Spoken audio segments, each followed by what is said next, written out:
E whaia ke nei ko ngā tohu huarere, he hau kō tonga mātau I runga I te motu I te rānei, hoi kua mimiti tōna kahainaia nei, ko te aupakitanga e tārewa pēnei mai ana I te tāhi mana I mimiti ai te kaha o taua haura.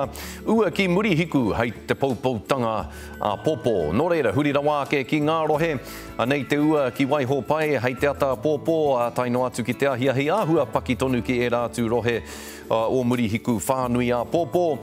Ka tai atu te tūaua ki piopio tahi hei te roanga o te rā popo, paki tonu ki e rātu rohe whakatū te tino paki rawa atu ki reira te kaumawha hoki te pāmahana.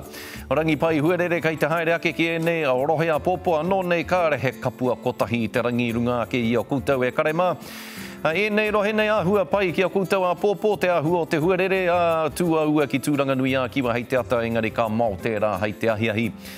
Te whanganui ātara, kāpiti taitoko te papai oi a whanganui ngā motu rangi pai huarere kei te haere āhua kōmaru ki etahi o koutou hei te roanga o te ahiahi. Ki ngā rohe o te waiariki, I nā te paki o rangi kei runga ake I a taupō tokoro rotorua tauranga me whakatāne kei a whakatāne te pāmahana te kaumawha. Ki ene o rohe whakamutunga nei, kei te pā ina koutou I ngā hihi o te rā, te kaumārima te pāmahana teitei ki Kaitaia.